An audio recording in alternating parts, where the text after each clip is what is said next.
CNN Radio, siempre del lado de la información. Bueno, lo que habíamos anunciado, Garrett, vamos a conversar con el periodista Claudio Dantas que está en Brasil y para ir con más detalles sobre esto que muy bien vos nos estabas contando. ¿Qué tal, Claudio? Buen día. Aquí Marcelo Fernández y Garrett Edwards. Gracias por conversar con CNN Rosario. Muy bien, buen día a todos, señores. Es un placer ahí hablar con tu audiencia. Claudio, estábamos comentando recién como primera nota destacada sobre las elecciones de ayer en Brasil, el tema de las encuestas, que como en casi todo el mundo vienen fallando y esta no fue una excepción. Por supuesto. Bueno, yo creo que ese es el asunto del día en toda parte acá en Brasil.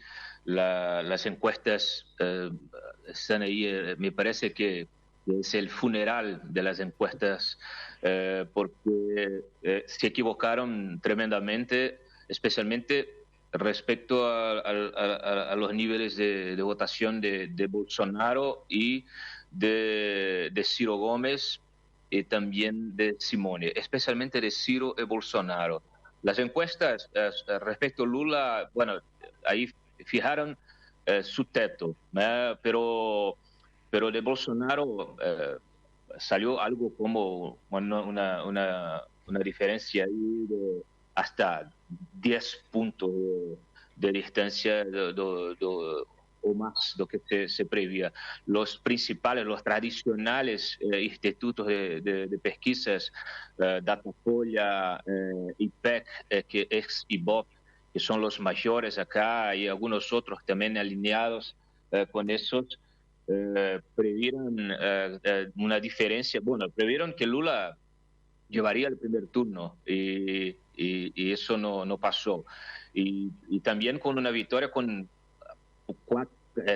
14, 15 puntos de distancia a Bolsonaro. Entonces, eso está muy claro. Bueno, todos estamos ahí debruzados analizando lo que pasó. Claro. Claudio, una pregunta, más allá de la satisfacción por el triunfo que mostraba Lula y su equipo, me imagino que esto no les habrá pegado, no les habrá resultado cómodo ver que la cosa no pintaba como las encuestas. Sí, bueno, hay dos puntos principales ahí. Uno, la victoria moral de Bolsonaro por esas pesquisas, ¿no? Sobre las pesquisas. La victoria moral porque tenía ahí un discurso en contra los institutos de pesquisa. Y por el lado de Lula, el problema es que él pensaba que salía victorioso en primer turno y esto no pasó. Entonces, ahora lo principal es buscar los votos de Ciro, de Simone, de las abstenciones que fueron muy altas, ¿no? Bueno, ahora justamente, Claudio, te queríamos preguntar, claro, porque la pregunta, esto es un poquito el contexto de lo que pasó ayer, pero de cara al 30 de octubre, quedaron muy poquitos votos, quedó 8% de los votos más o menos, quedó ahí que no es de uno y de otro. ¿Cómo hay que analizar esos 8 puntos? Porque además a Lula le quedaron solamente 2 para llegar al 51%, ¿no? O al 50 y piquito por ciento. ¿Cómo hay que analizar la diferencia entre Lula y Bolsonaro y esos 8 puntos que se van a tener que repartir? Y el otro punto es cómo juega la abstención, la gente que no votó. Por supuesto.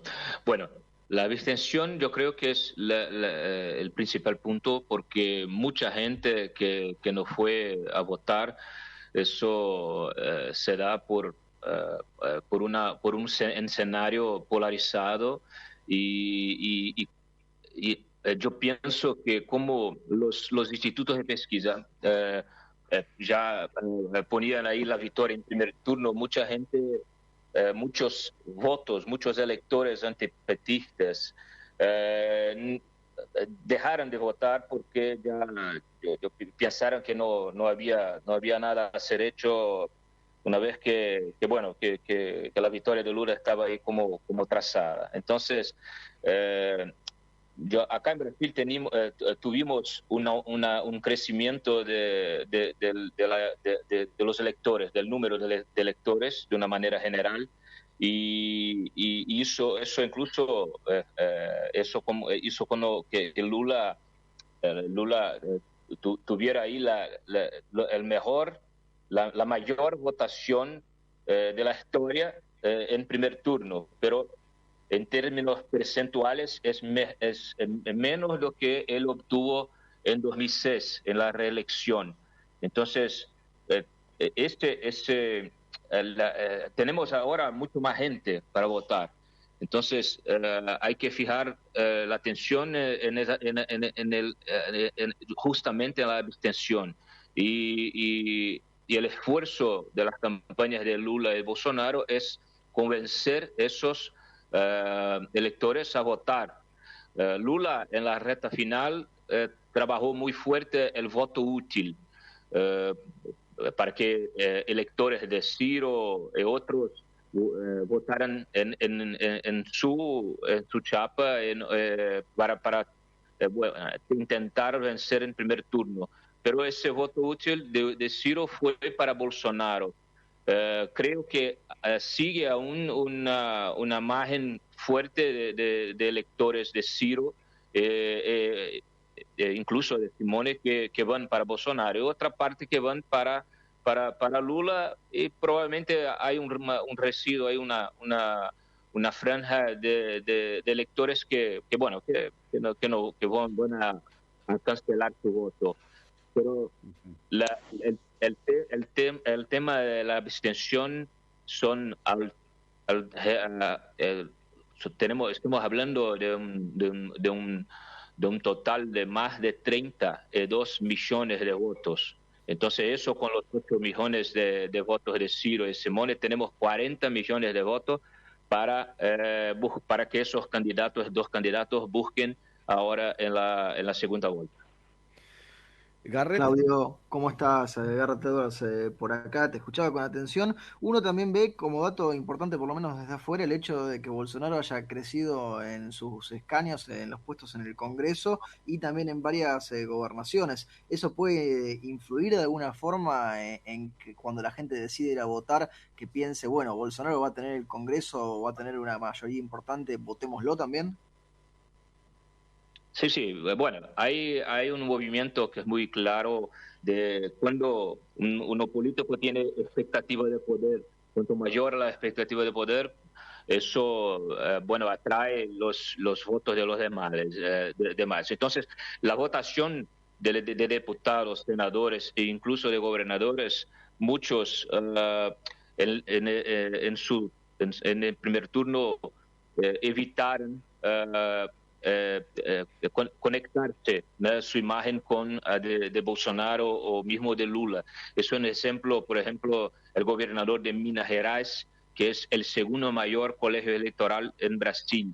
Este gobernador Zema, que es del Partido Nuevo, es un gobernador liberal de centro derecha, y que ya declaró ayer que no va a apoyar Lula de ninguna forma, ¿no? Entonces, por supuesto que va a trabajar para Bolsonaro. Eso va a pasar en uno más. Tenemos cerca ahí unos 9 a 14 gobernadores que pueden declarar su apoyo a Bolsonaro en la segunda vuelta. Entonces, esto con el voto también de diputados. Diputados son muy fuertes en Brasil en la captación de votos, en la punta ahí.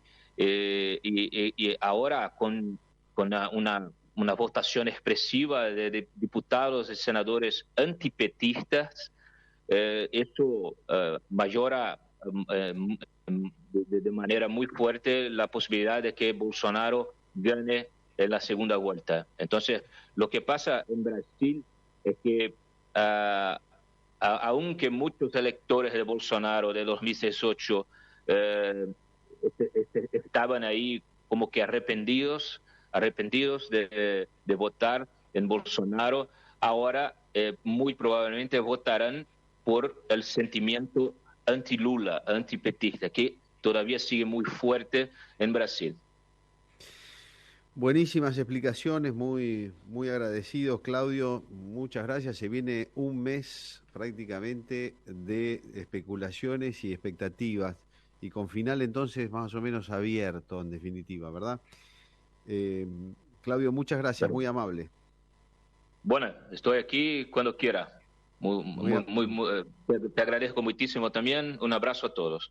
Gracias igualmente, adiós, hasta luego.